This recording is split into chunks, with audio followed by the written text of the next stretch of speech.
지난 주일 설교 말씀이 양과 목자라는 제목으로 여러분께 말씀을 증거했는데요. 참 그 말씀을 증거하면서도 주님과 우리의 관계가 또 어떤 것이고 주님께서 진정 우리에게 고치기를 원하시고 또 우리에게 꼭 붙드시기를 원하시는 그 말씀이 무엇인지 다시 한번 생각해보게 되었습니다. 오늘 여러분과 은혜 나누실 말씀은 마태복음 5장에서 7장까지 나와 있는 산상수훈의 말씀을 통해서 여러분들에게 오늘 말씀하시기를 원하십니다.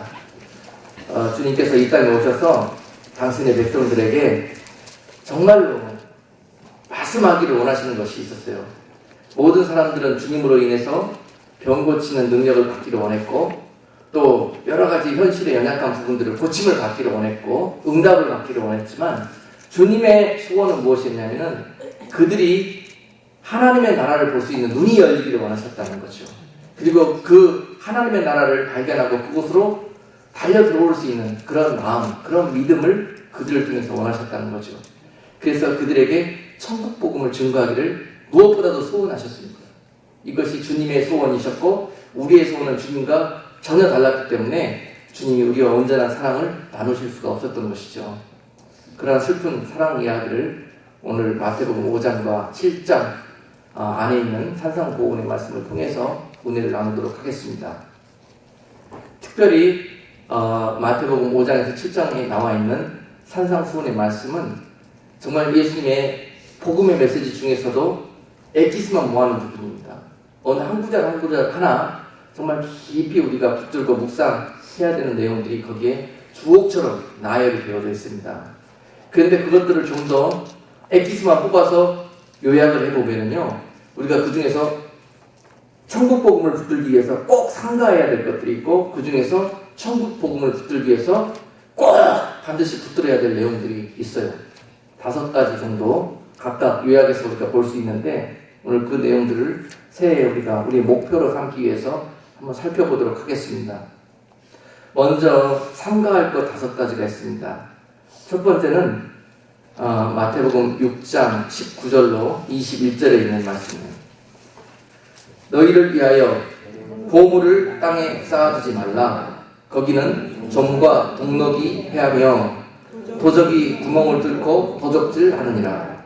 오직 너희를 위하여 보물을 하늘에 쌓아두라. 거기는 좀이나 동록이 해하지 못하며 도적이 구멍을 뚫지도 못하고 도적질도 못하느니라. 네 보물이 있는 그곳에는 네 마음도 있느니라. 첫 번째 주님께서 우리에게 삼가하기를 원하셨던 말씀은 네 보물을 땅에 쌓지 말고 하늘에 쌓아두라 라고 권면하신 내용입니다. 천국 가는데 우리가 삼가야 될 첫 번째, 오늘 우리가 명심하기를 바랍니다. 왜냐하면 바로 보물 있는 곳에 네 마음이 있다고 말씀하시면서 그 보물을 정령코 하늘나라에 쌓는 자가 하늘에 들어올 권리가 있고 자격이 있다고 말씀하시고요. 그 보물을 땅에 쌓는 자는 땅에 마음이 있고 그 중심이 있기 때문에 너희는 땅을 믿고 땅의 백성으로, 세상의 백성으로 살기를 원하기 때문에 너희는 땅과 함께 멸망당한 그런 자들이라는 것입니다. 그러므로 너희는 절대 마음이 부유하여지고 마음이 세속화되어져서 너희의 가장 가치로운 것들, 보배로운 것들을 땅에 쌓는 어리석은 자들과 되지 말고 그것을 하늘에 쌓는 믿음 있는 자들이 되어라. 아멘. 그것을 첫 번째 우리에게 권면으로 주십니다. 두 번째 삼가할 것, 마태복음 6장 24절의 내용입니다. 6장 24절 찾으셔서 우리 같이 읽겠습니다.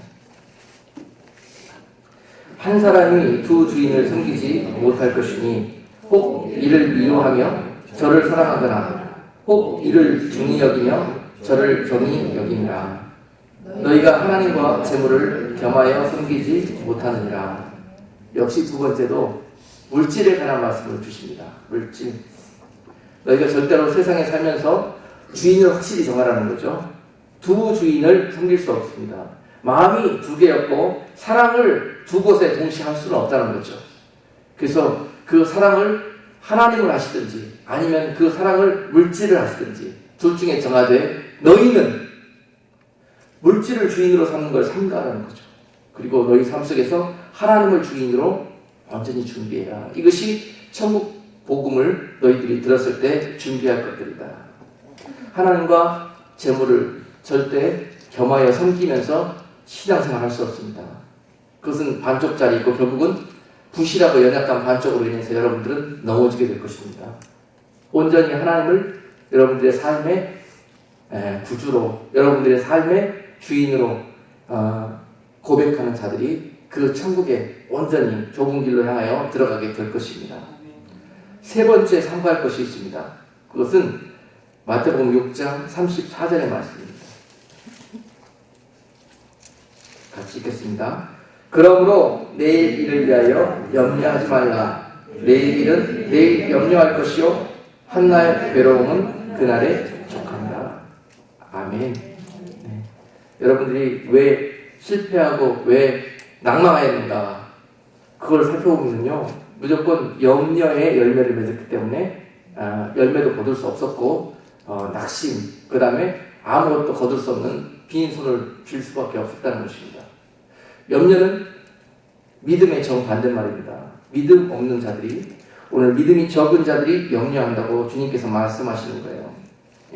30절에 보니까, 6장 30절에 보니까 오늘 있다가 내일 아궁이에 던지오는 불풀도 하나님이 이렇게 입히시거든. 하물며 너희 일일까 보냐. 같이 읽겠습니다. 믿음이 적은 자들. 믿음이 적은 자들, 믿음이 없는 자들은 당연히 이 세상을 살아가면서 염려로 시작해서 염려로 끝날 수밖에 없습니다.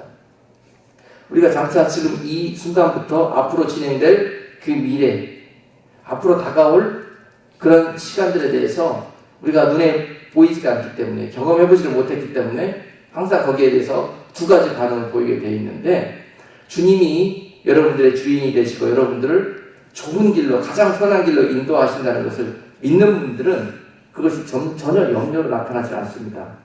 그러나 그 미래를 내가 주인이 되어서 그 미래를 내가 스스로 개척해 나간다고 생각했을 때 우리 삶은 염려투성입니다. 왜냐하면 우리는 그 힘이 없고 그것을 감당할 수 있는 능력이 없기 때문입니다. 그래서 염려하는 거죠. 따라서 염려는 우리가 믿음이 없다는 것들의 아주 단적인 증거가 됩니다. 그래서 염려가 많은 자들은 절대 천국에 갈 수 없습니다. 천국 백성이 될 수가 없습니다. 그는 주님이 나의 주인이라는 것을 전혀 인정하지 않는 사람입니다. 여전히 나의 주인은 나고 내 삶의 모든 능력은 내 손에서부터 나온다. 내 머리에서부터 나온다. 그렇기 때문에 이것을 까딱 잘못하면 실패하고 이것을 까딱 잘못하면 망해버릴 것 같기 때문에 두려운 겁니다. 더 잘해보려고. 항상 마음속에는 평안도 없고, 그렇다고 능력이 있느냐 그러면 전혀 능력도 나타나지 않고, 그래서 여러분들이 열매 없는 그런 항상 두려움과 근심과 낙심의 열매를 거두게 된다는 사실입니다. 그러므로 오늘 주님은 그들에게 찾아오셔서 보온의 말씀을 주십니다. 절대 너희는 염려하지 말라. 너무도 우리가 많이 들어본 말씀이지만 그 염려는 정반대로 내가 불신앙의 사람이다, 내가 정말 믿음이 적은 자다라는 것을 주님 앞에 여실히 드러내는 증거가 되기 때문에 그것이 죄가 된다는 거예요. 염려는 죄입니다. 천국에 들어갈 수 없는 그러한 큰 죄입니다. 그렇기 때문에 절대 오늘 여러분 믿음이 있다 하면서 염려하는 자는 마치 두 주인을 섬기는 자와 똑같은 그러한 결과를 맞이하게 될 것입니다. 네 번째로 삼가할 것 말씀하셔요. 마태복음 7장 1절에서 비판하지 말라고 말씀하십니다. 마태복음 7장 1절 읽겠습니다. 비판을 받지 아니하려거든 비판하지 말라. 아멘. 2절 보면요, 너희의 비판하는 그 비판으로 너희가 비판을 받을 것이요 너희의 헤아리는 그 헤아림으로 너희가 헤아림을 받을 것이니라. 아멘. 그렇기 때문에 비판하지 말라는 것입니다. 특별히 여러분 천국을 소망하고 꿈꾸는 자들은 이와 같이 삼가할 것, 지금까지 네 가지 말씀했습니다. 이런 것들을 마음에 새기기를 바라요. 절대 말씀은 헛된 것이 없습니다. 말씀은요, 거기 우리가 순종하고 듣고 순종했을 때 능력이 나타납니다. 여러분 비판하지 마십시다. 비판하는 자는 그 비판을 심게 되어서 결국은 비판받는 열매를 거두게 될 것이요 헤아림의 열매를 심는 자들은 결국은 긍휼과 자비하심의 주님의 헤아림을 얻게 될 것입니다. 이것이 말씀이 우리에게 권면하시는 내용입니다. 하늘 나라는 심는 대로 거두는 나라라고 말씀했죠. 심는 대로. 무엇이든지 여러분들이 심는 대로 그대로 거두는 역사가 있을 것입니다. 새해에는 여러분들이 심 때 부정적인 것 또는 세상적인 것, 육신적인 것 그것들을 심을 것이 아니라 하늘나라의 영적인 것들을 심을 것이요 진짜 긍정적인 것, 주님이 기뻐하시는 그것들을 심으실 때에 거기에서 올 한 해는 정말 여러분 아름다운 열매들을 올 가을에 거두시게 될 것입니다.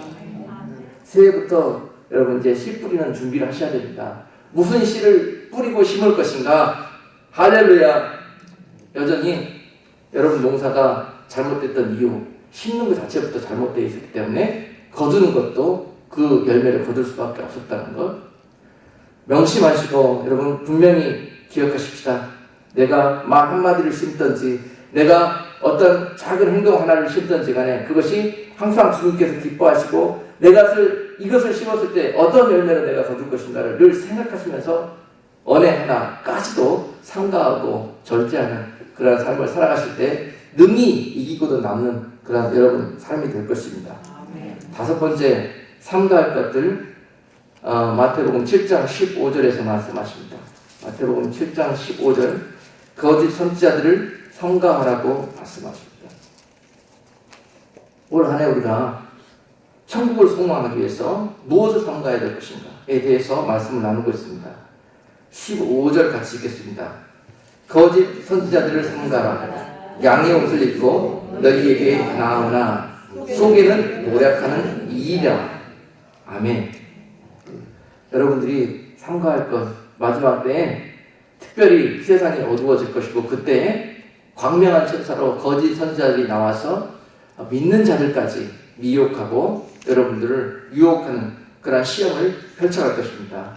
그럴 때에 여러분들은 거기에 속지 말고 그 거짓 선지자들을 삼가하라. 아멘. 이것이 결코 쉽지가 않아요. 미혹의 문제인데요. 마지막 때에 닥치게 될 미혹의 문제는 여러분들이 구별하기가 쉽지가 않습니다. 훈련되어져 있고 여러분들이 마음이 지금까지 앞에 말씀한 네 가지를 삼가하는 그 훈련이 온전히 이루어졌을 때 이겨낼 수 있는 힘이 생긴다는 거죠. 사단은 여러분들이 삼가하지 못하는 그런 유혹의 대상을 가지고 와서 자꾸 진리 아닌 것 가지고 진리인 것처럼 여러분들을 속일 것이고 여러분들에게 영원하고 생명이 있는 것처럼 보여지는 것들을 가지고 와서 여러분들을 죽이는 길로 멸망의 길로 끌고 가는 그런 역사를 펼친다는 거죠.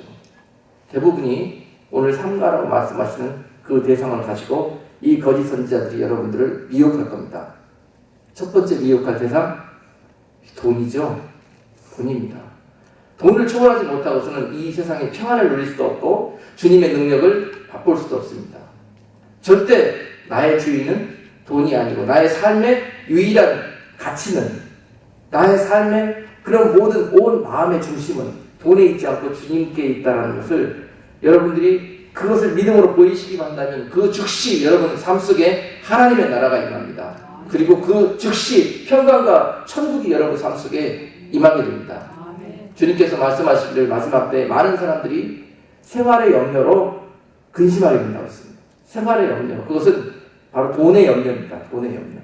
돈이 없으면 정말 지옥과 같은 생활이고 돈이 없으면 염려 근심 투성이고 돈이 있으면 행복해 보이고 돈이 있으면 만족하고 더 이상 하나님도 필요 없이 느껴질 정도로 우리가 그렇게 안전함을 느끼게 되는 것이 우리들의 삶의 모습입니다. 그러므로 돈의 문제가 우리가 해결할 굉장히 중요한 문제입니다. 그러나 하나님께서 이 문제에 대해서 우리에게 어떻게 안심을 시키셨냐면요. 버리고자 하는 자는 얻을 것이요. 아멘. 죽고자 하는 자는 다시 살아나는 역사가 있을 거라는 것입니다. 그것이 주님을 믿는 자, 온전히 마음의 중심에서 믿는 자, 인정이 되는 자가 이 모험을 할 수 있습니다.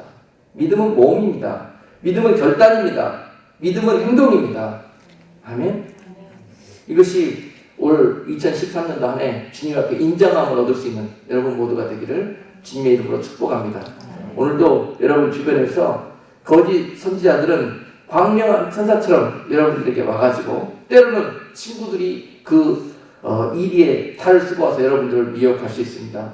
때로는 여러분들이 가장 믿음직스럽다고 의지할 만하다고 생각했던 그러한 주변의 사람들이 와서 이렇게 거짓 선지자 노릇을 할 수도 있습니다. 때로는 교회에서 목사들이 그런 일들을 할 수도 있고요.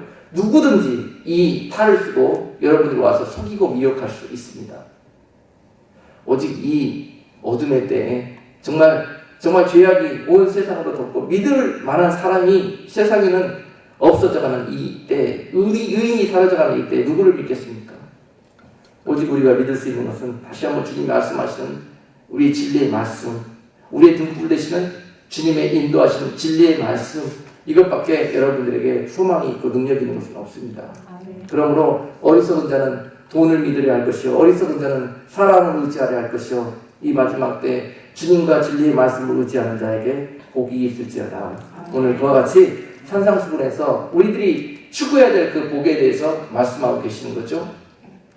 신명이 가난한 자에서 출발해가지고 여러분들이 의를 위하여 핍박받는 자가 또 천국을 소유할 수 있게 된다고 말씀하시면서 8가지 복에 대해서 또 이 산상보훈의 말씀을 주십니다. 무엇이 진짜 이 세상에서 우리가 붙들어야 될 축복인가? 아멘. 정령 육으로 사는 자 죽을 것이요 영원히 썩어지게 될 것이지만 영으로 살고자 하는 자는 하늘에서 주님과 영원히 사는 그 정말 축복을 영원토록 받아 누리게 될 것입니다. 그러므로 이것을 너희가 정령코 사모하느냐? 주님이 물어보셔요. 너희가 내가 지금까지 보이지 않는 하나님의 나라에 대해서 증거했는데 너희가 정령코 그것을 붙들고 그것을 사모하기를 원하느냐? 아니면 너희 눈앞에 보이는 그 떡덩어리 하나가 더 귀하게 보이느냐? 너희들이 팥죽 한 그릇을 더 귀하게 여기느냐? 하나님의 이 약속의 말씀을 더 귀하게 여기느냐? 이 문제를 놓고 여러분들은 마지막 때 이 미혹을 통과하셔야 됩니다. 정말 예전에 증거했던 팥죽 한 그릇과 666이라는 메시지에서 이 부분에 대해서 메시지를 전했는데요. 마지막 때 여러분들에게 오셔서 이것을 사단이 끝까지 물고 늘어질 것입니다. 내가 팥죽 한 그릇 줄게. 그 장자의 명분 그게 밥이 나오냐 떡이 나오냐 장차 가봐야 알지. 이거 붙들면 하늘나라 간다고 그러는데 모르지 않느냐. 당장 굶어 죽게 생겼는데 무슨 장자의 명분이 필요했겠느냐. 바꿔 하면서 팥죽 한 그릇을 내밀 때 여러분 이것을 지켜낼 수 있어야 된다는 거죠. 아멘. 우리는 끝까지 보이지 않는 하나님과 보이지 않는 하나님의 나라를 여러분 마음속에 소유하는 그러한 삶을 살아가실 때 그때 여러분 속에 하나님의 나라가 찾아오게 된다는 거죠. 그 하나님의 나라를 입증하고 여러분들이 소유하기 위해서 꼭 붙들어야 될 것 또 5가지 말씀하십니다. 첫 번째로 그 하나님의 나라와 의입니다. 마태복음 6장 33절입니다. 너희는 이 헛된 것들을 붙들려고 하지 말고 그것들을 삼가하되 반드시 너희 눈에 진리가 아닌 것처럼 보이고 너희 눈에 길이 아닌 것처럼 보이는 그것들을 붙들 수 있는 영의 눈이 열려라. 그것은 먼저 너희가 붙들어야 할 것은 하나님의 나라와 하나님의 의입니다. 6장 33절 같이 읽겠습니다. 너희는 먼저 그의 나라와 그의 의를 구하라. 그리하면 이 모든 것을 너희에게 더하시리라. 할렐루야. 이 말씀을 붙드시기를 바랍니다. 그 어떤 세상의 권력과 그 모든 재물보다도 더 능력이 있는 말씀입니다. 여러분 삶 속에 하나님의 나라와 하나님의 의가 이루어지실 때 여러분들의 삶 속에는 이 땅에서부터 그대로 하나님의 나라가 임하게 된다는 거니까요. 그 하나님의 나라는 무엇을 인정하는 것이라고 했습니까? 돈이 나의 주인이 아니고 주님이 나의 주인이라는 거예요. 그걸 인정했을 때 우리는 주님의 통치를 받게 된다는 거죠. 주님께서 세우신 그 나라의 백성으로 살 수 있게 된다는 것입니다. 주님의 통치, 그것을 인정하는 자가 바로 하나님의 나라를 인정하는 자요. 그것을 사모하는 자가 하나님의 나라를 사모하는 자입니다. 하나님의 의를 구하는 자는 누구입니까? 그 길을 가기 위해서 우리 죄인들은 들어갈 수 없고 우리 발로는 스스로 갈 수 없기에 하나님의 의를 힘입고자 구하는 자들이요. 간구하는 자들입니다. 하나님의 의는 우리에게 그곳으로 죄인이 다시 들어올 수 있도록 문을 열어주신 예수 그리스도의 십자가를 말씀하고 있는 것입니다. 그 십자가 속에서 예수 그리스도의 보혈로 인해서 우리가 씻김을 받고 그 하나님의 나라에 들어가도록 우리가 그 예수 그리스도를 우리 삶 속에서 붙들고자 하는 그 마음, 그것이 바로 하나님의 의를 구하는 삶입니다. 하나님의 의는 십자가에 달리신 우리를 구원하시기 위해서 세상에 오신 하나님의 아들, 바로 그 아들을 의미하고 있는 것입니다. 그래서 모든 염려와 근심을 여러분들이 극복해냈을 때 그 가운데서 이 하나님이 세상 우주 만물을 창조하시고 모든 능력을 가지고 계신 하나님이 그 나라를 통치하시는데, 그리고 저 날아가는 새와 들에 있는 풀 한 포기, 백합화 한 송이까지 입히시고 관리하신다고 하시는데, 그 하나님께서 하물며 십자가 위에서 독생자를 희생하시며 구원하신 여러분들을 삶아 죽이시겠냐고요. 그 믿음의 배짱 가지고 올 한 해 승리하십시다. 나가십시다. 절대 죽지 않습니다. 죽으면 순교하는 거예요, 여러분. 그 믿음 가지고 나가면 죽으면 순교하고, 순교하는 사람은 하나님의 집에 가장 높은 곳에 가겠다고 그랬는데, 그렇잖아요. 주를 위해서 심는 대로 여러분들이 거둔다고 했는데, 주를 위해서 여러분들의 목숨을 심어 보십시오. 그러면 뭘 거두겠습니까? 영생을 거둡니다. 영생. 네, 할렐루야. 생명을 주를 위해서 드리는 자는 주께서 영원한 생명으로 갚아주셔요. 뿐만 아니라 여러분 머리 위에 생명의 면류관을 주신다는 것입니다. 생명의 면류관은 아무나 쓰는 거 아닙니다. 주를 위해서 생명을 다하여 사랑하고 그 말씀을 순종하는 자들에게 그 영광이 임하게 될 것입니다. 고린도전서 15장에서는 이 영광을 가지고서 해의 영광이라고 말씀하십니다. 한나라에 가면은 여러분들이 받을 영광이 각자 다 다릅니다. 한나라는 절대 평준화가 아닙니다. 누구나 똑같은 옷을 입고 똑같은 면류관을 쓰는 나라가 절대 아닙니다. 분명히 성경에서 말씀하고 계신 내용이에요. 각자 여러분들이 맺은 열매와 상급으로 인해서 여러분 구원받은 자들 가운데서도 해의 영광의 면류관을 얻을 자가 있을 것이요, 달의 영광과 별의 영광을 입을 자들이 있을 것이요, 그 별의 영광을 입을 자들 중에서도 각각 그 별의 바퀴가 다 다르다고 했습니다. 저 하늘의 별들이 다 그 바퀴가 다른 것처럼 여러분 모두의 그 영광과 상급이 한나라에 가면 다 다르다는 거죠. 그것을 여러분들이 진짜 믿고 인정하신다면 우리가 이 땅에서 무엇을 위해서 싸우고 무엇을 위해서 심어야 될 것인가 답이 명확히 나옵니다. 그것이 믿어지지 않기 때문에, 남 얘기처럼 들리기 때문에 그냥 우리가 하고 싶은 것, 우리가 쌓고 싶은 것, 우리가 투자하고 싶은 것에 투자하는 삶을 살고 있다는 거죠. 어리석은 것입니다. 참으로 우리가 지혜로워서 계산을 똑똑하게 잘하는 것 같지만 참으로 아둔한 자입니다. 그래서 이런 자들을 마태복음 25장은 미련한 자들이라고 했습니다. 10명의 처녀들이 있었는데 이렇게 어리석게 살은 자들은 미련한 처녀들이라고 했고, 그들은 주님이 오셨을 때 기름 등불이 꺼져서 주님을 만나지 못했습니다. 그런 결과가 우리 삶 속에서 기다리고 있다는 거죠.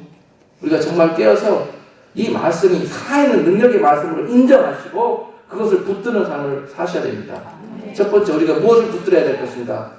하나님의 나라와 하나님의 의를 구하는 삶을 살아달라는 주님의 권면의 축복의 말씀을 붙드시기를 바랍니다. 그리고 그 길은 결코 순탄한 길이 아니라는 것이요, 많은 사람들이 그 길을 걸으려고 하지 않는 그런 길이라는 것입니다. 마태복음 6장 13절로 14절 말씀을 여러분들이 걸어가야 될 그 길은 좁은 문이요 좁은 길이라고 말씀하고 계십니다.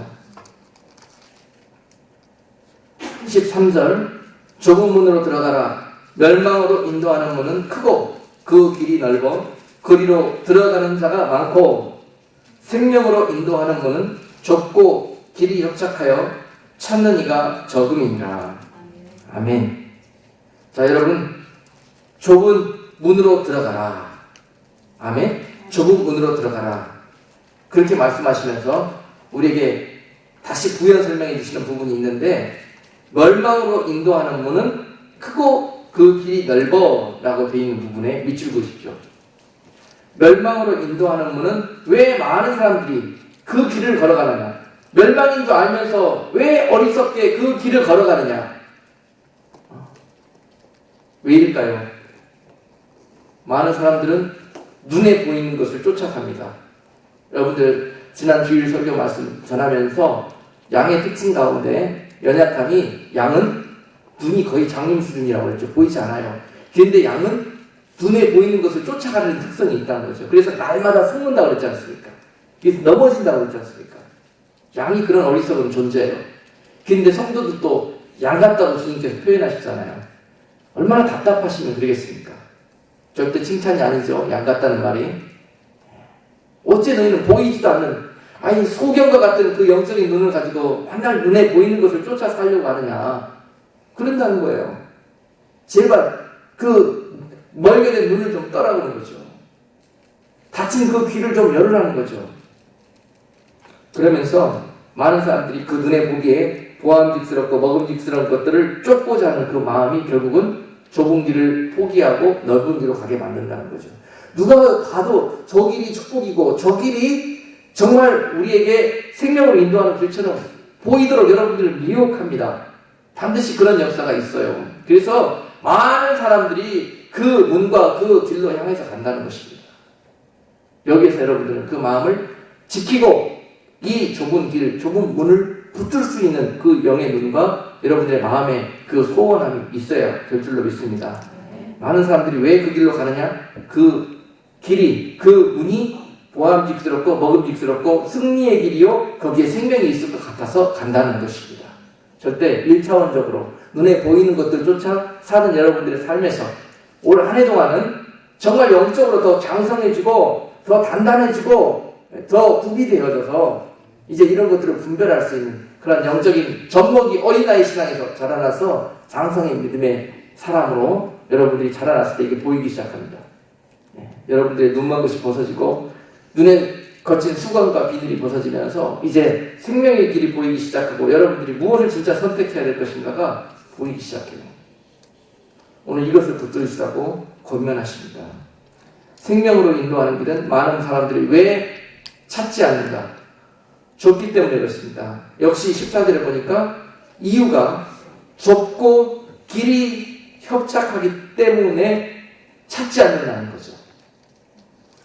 얼마나 사람들이 눈에 보이는 것을 쫓아 사는지 이해가 되시죠? 과연 우리의 모습은 어떤지. 예전처럼 눈에 보이는 것을 쫓아 우리가 정말 사람이 보기에 세상적으로, 이성적으로 정말 상식 수준에서 이해가 되고 받아들일 수 있는 그런 것들을 쫓아가시면은 결국은 믿음과 상관없는 길을 선택하기가 딱 십상입니다. 한번 올 한 해는 이제 세상적인 법을 바꾸셔가지고 믿음의 법을 여러분 삶 속에서 한번 적용을 시켜보세요. 아멘? 한번 그런 결단을 한번 해보세요. 아주 위험천만하고 모험투성입니다. 그러나 결코 영적인 믿음을 사용하는 자, 모험하는 자 하나님께서 망하지 않게 하십니다. 설령 그것으로 인해 몇 번 시행착오를 할 수 있어요. 그리고 사단이 여러분들의 발걸음을 돌이키게 만들 수도 있습니다. 그러나 그 일로 인해서 절대 망하지 않고 죽지 않습니다. 아멘. 그것은 주님께서 우리에게 약속해 주셨기 때문에 그렇습니다. 새해에 우리가 무엇을 버리고 삼가하고 무엇을 붙들고 취해야 될 것인지 명확히 답이 나오고 있습니다. 진짜 여러분 기도하시는 대로 영적인 삶을 살고 싶으십니까? 그러면은 말씀에서 제시하는 이런 것들을 여러분 삶에 받아들이셔야 됩니다. 아멘. 할렐루야. 법이 바뀌셔야 돼요. 세상법 삼가하고 버리시고 이제 말씀의 법, 믿음의 법, 영의 법, 생명의 법 이것을 여러분들이 붙으셔야 됩니다. 이것이 하나님의 나라에 거하는 백성들이 특징입니다. 세상 나라에 거하는 사람은 세상법의 지배를 받고 삽니다. 하나님의 나라의 백성이 소유된 자가 되었으면은 그 다음부터 여러분의 삶의 통치법이 달라질 거예요. 말씀의 법이 여러분들의 삶을 인도합니다. 성령이 여러분들의 삶을 인도해 나갑니다. 이것이 바로 하나님의 소유된 백성이 되었다는 증거일 것입니다. 그리고 마태복음 6장 17절로 18절에서 우리가 또 붙들 것이 좋은 열매를 맺는 삶을 살아라 말씀하십니다. 좋은 열매를 맺는 삶을 살아라. 이와 같이 좋은 나무마다 아름다운 열매를 맺고 못된 나무가 나쁜 열매를 맺나니 좋은 나무가 나쁜 열매를 맺을 수 없고 못된 나무가 아름다운 열매를 맺을 수 없느니라. 아멘. 여기서 여러분들이 뭘 느끼십니까? 제가 목회자로서 너무너무 안타깝고 참 정말 답답한 그런 때가 한두 번이 아니거든요. 그것은 뭐냐면은 많은 성도들이 믿음 가운데 있다고 그러면서 복음을 우리가 영접했음에도 불구하고 그 이후로 계속 그 복음의 온전한 주인공으로 살지를 못하고 여전히 뭐뭐인 체하고 뭐뭐인 척하는 삶을 너무도 많이 산다는 것이. 이것이 너무 안타까워요. 제 눈에도 그렇게 다 보이는데 우리 주님은 여러분들을 얼마나 더 측은하고 안타까운 마음으로 보시겠냐고요. 저리 하면 안 될 텐데. 참 여기 보십시오. 주님은 여러분들에게 참 복음의 씨앗을 심기 위해서 그 모든 값을 치르시고 여러분들 정말 엉겅퀴와 자갈투성인 여러분 심령의 밭에 그것을 주님께서 그 피와 그 채찍에 맞으심으로 그걸 다 제하여 주셨고 좋은 것으로 만들어 주셨습니다. 뿐만이 아니라 거기에 생명의 복음의 씨앗을 심어 주셨어요. 그리고 나서 거기에서부터 이제 여러분들이 갖고 가시는 것입니다. 그런데 얼마 가지 않아서 그것이 다시 말라 비틀어져 버리고 가시덤불에 여러분들이 다 눌려가지고 결실하지 못하는 그런 모습들을 보면서 참 너무너무 안타까워하시고 쨍하고 햇빛이 나면서 뭔가 은혜를 받고 뭔가 깨달아졌을 때 그것으로 다 된 것처럼 생각하시는데 그것은 시작입니다. 그것은 여러분들이 영적으로 주님과 만나서 어떤 사랑의 씨앗이, 말씀의 씨앗이 내 안에 떨어지는 순간입니다. 그리고 이 이후로 걸어가야 될 시간들이 있습니다. 이것은 생명이 내 안에서 심기었기 때문에 언젠가 그 생명은 열매로 맺히고 이 생명은 아이로 내 삶에 나오게 되어 있습니다. 때가 되어서 가을이 되면 결실하게 되어 있고 때가 되어서 10달이 지나고 나면 이 사랑이 이 씨앗이 생명으로 잉태하는 아들로 믿음의 아들로 나오는 믿음의 열매로 맺히는 그런 때가 있다는 것입니다. 근데 여러분들은 그냥 은혜 받은 걸로 그 순간 한번 반짝 달아오르는 것으로 다 되었다고 생각하는데 그래서 날마다 유산하는 거예요. 그 아들을 낳지 못하고 그 열매를 맺지 못하고 바로 낙과시켜버리고 유산해버리고 이것이 반복된 여러분들의 영적인 삶이었습니다. 이제는요 좀 더 지혜롭고 인내하시면서 끝까지 여러분들에게 원하시는 오늘 본문에서 좋은 나무마다 아름다운 열매를 맺나니 아멘. 여러분들이 이미 주님께서 값지르셔서 아름다운 열매로 맺을 수 있도록 모든 조건을 만들어 주셨다니까요. 왜 맺지 못하는 것일까요? 여전히 내 마음속에 있는 자아, 여전히 내 마음속에 있는 내가 우상이고 내가 주인되는 삶, 여전히 세상이 좋고 돈이 좋고 여전히 내 마음대로 하고 싶은 그런 나의 정욕 이런 것들이 그 좋은 나무 속에 그냥 은밀히 이렇게 숨겨져 있기 때문에 그것이 결실하지 못하도록 결국은 우리 속에서 영적인 병충해를 일으킨다는 거죠. 참 어리석습니다. 좋은 나무마다 절대 나쁜 열매를 맺지 못한다고 그랬는데 좋은 열매 맺은 나무만이 오직 주님께 그날의 칭찬 받으리라 말씀하십니다. 여러분 열매 맺는 일에 소홀히 하지 마시자고요. 어떤 분들은 열매 맺으라고 그러니까 아니 복음은 은혜로 구원을 받는다고 그랬는데 어떻게 열매 맺는 행위로 구원을 받는다고 그러냐 따져 묻는 분들이 많이 있습니다. 그냥 구원은 예수 믿으면 저절로 이루어지는 것이라고 생각하는 분들이 많아요. 은혜로 그냥 그것을 이루는 것으로 생각한다는 거죠. 그것이 이 시대에 있는 정말 가장 큰 유혹이고 미혹인 것입니다. 우리가 확실히 이해를 해야 돼요. 분명히 구원은 은혜로 받는 것이 맞습니다. 그 은혜는 구원의 은혜고 십자가의 은혜고 여러분들은 감히 그 문으로 들어갈 수 있는 기회조차 자격조차 없었는데 주님께서 값치러 주심으로 그 자격과 길을 열어주신 거예요.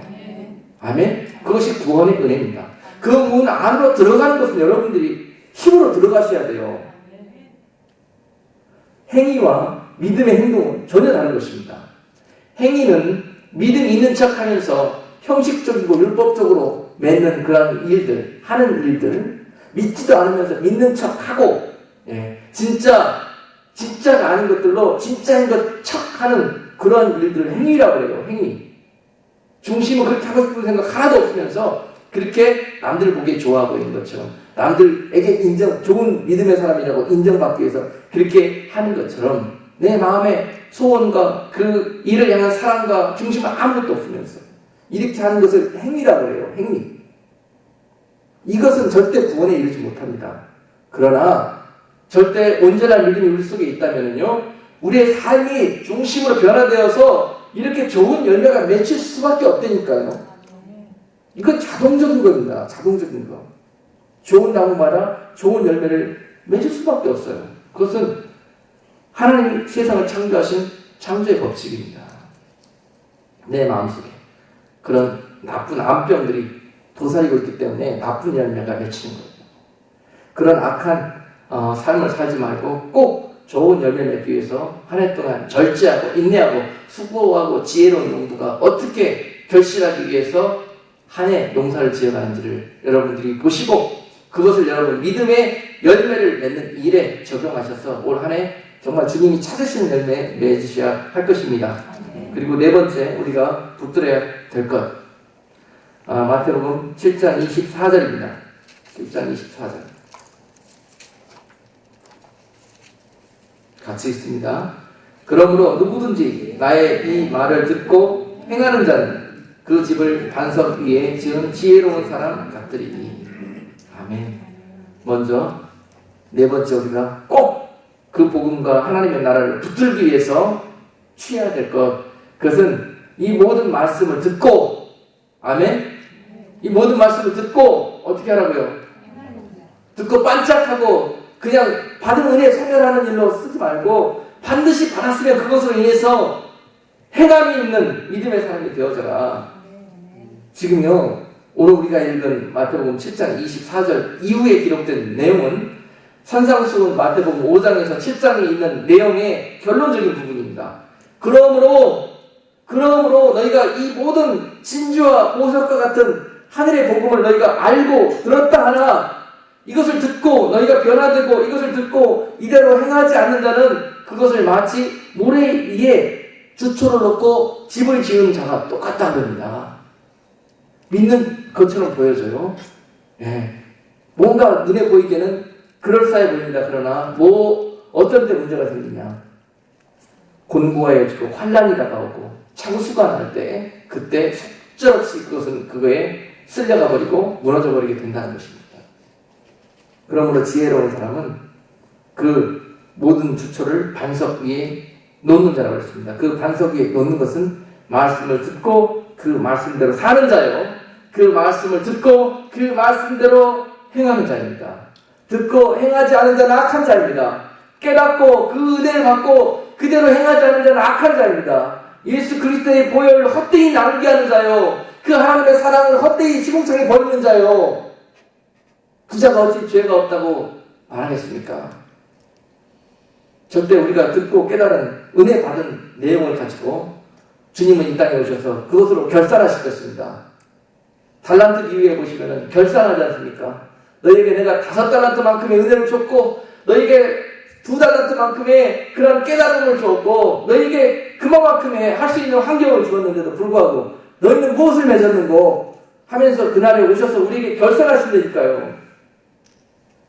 이렇게 두렵고 떨리는 마음으로 여러분들이 무엇을 기하고 무엇을 버려야 될 것인지 이것을 분별하면서 올 2013년 한 해 살아갈 때 여러분들이 열매 맺기 싫어도 그 좋은 열매가 맺히게 될 것이요, 여러분들이 정말 젖먹이 신앙에서 장성한 믿음의 사람으로 변화되어져서 하나님의 나라를 여러분 삶 속에 이루는 그런 놀라운 축복을 여러분들이 받은 것을 확인하게 될 것입니다. 오늘 한번 우리가 믿음으로 작정을 하십시다. 그 싸움은 보통 싸움이 아닙니다. 잠잘 때에도 원수 마귀는 그 열매를 맺히지 못하도록 여러분들을 미혹하고 시험할 것이고요, 여러분들이 무슨 일을 하든지 그림자처럼 따라붙어가지고 그 악한 열매를 맺도록 여러분들을 공격할 것입니다. 절대로 호락호락한 싸움이 아닙니다. 그래서 여러분 혼자 힘으로는 할 수 없기 때문에 마지막으로 너희들이 무엇을 구하고 붙들어라 그랬더니 마태복음 6장 7절로 8절 말씀, 마태복음 6장 7절로 8절 같이 읽습니다.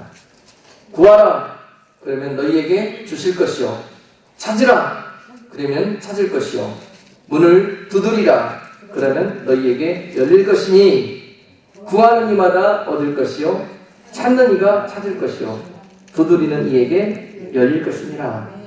아멘. 오늘도 이 말씀 마지막으로 붙으시기를 바랍니다. 여러분들이 구하고 찾고 두드릴 것은 무엇입니까? 그것은 성령의 도우심을 받는 것입니다. 여러분들의 힘으로는 절대 할 수 없기 때문에, 스스로 가지가 열매 맺을 수 없기 때문에 여러분들이 항상 나무 되시는 예수 그리스도 안에 붙어서 그 안에서 주시는 성령의 도우심을 구할 때에 여러분들에게 이런 일들이 이루어진다는 사실입니다. 항상 여러분들이 그냥 책으로 보면은 다 아는 것 같고 깨달아지는 것 같지만은요, 이것을 들고 가서 여러분 삶에 적용하셔야 됩니다. 적용하셔야 돼요. 적용하는 것은 쉽지가 않아요. 여러분들이 훈련이 필요합니다. 이제 내일부터 말씀대로 사는 훈련을 한번 해보십시다. 교회에 머물 때만, 예배 드리고 말씀 들을 때만 그 말씀이 말씀인 게 아니고, 그 말씀 여러분들의 삶에 돌아가서 그 말씀대로 살기 위해서 오늘 이 시간 말씀을 가르쳐 주시는 것이고 여러분들에게 말씀하여 주시는 것입니다. 예배실 문 밖 나가자마자 말씀을 그냥 땅에 떨어뜨려 버리나 반납해 버리지 마시고 여러분 삶으로 가지고 돌아가 지키십시오. 그럴 때 소망 있는, 그리고 능력 있는 믿음의 새 역사가, 새 해가 여러분 삶 속에서 솟아오르게 될 것입니다. 기도하겠습니다. 전능하신 하나님, 우리가 새해를 시작하면서 지난해에 무엇 때문에 실패에 쓴 잔을 마셔야 했는가, 그것을 말씀을 통해서 우리에게 다시 조명해 주시면서 너희가 영원한 하나님의 나라 천국 복음을 너희 삶 가운데 받아들이기 위해서 무엇을 붙들어야 할 것이고 무엇을 버려야 할 것이고 삼가야 될 것인지를 오늘 우리에게 명확히 말씀하여 주셨습니다. 지금까지는 우리가 믿음 있는 척 하면서 살았을지라도 이제 새해에는 정말 장성한 믿음에 이르는 자에 이르도록 우리 하나님 정말 행함이 있는 믿음의 사람들로 변화되기를 간절히 소원합니다. 하나님, 그러기 위하여 나는 할 수 없지만 오늘 우리에게 그토록 좋으신 성령을 물붓듯이 부어주신다고 약속하여 주셨사오니 우리가 할 일은 그저 그 성령을 구하고 찾고 두드리기는 그런 삶을 살기를 원합니다. 이제 땅으로 인하여 살지 않게 하옵시고 하늘의 신령한 것들로 인하여 살 수 있는 그런 믿음의 문이 열리기를 원합니다. 사랑하는 성도들에게 오늘 이 말씀이 저들의 영원한 생명을 얻은 정말 생명의 말씀이 될 수 있도록 축복해 주시고, 그동안 저들의 눈을 가리웠고 저들의 생각을 미혹했던 모든 악한 것들 예수 그리스도 이름으로 명하노니 오늘 이 밤에 다 물러가게 하시고 오늘 이 밤에 새의 영으로, 새의 마음과 새의 생각으로 우리 하나님께서 저들을 치유하시고 씻어주시옵소서. 모든 말씀 예수 그리스도 능력의 이름으로 기도드렸사옵나이다. 아멘.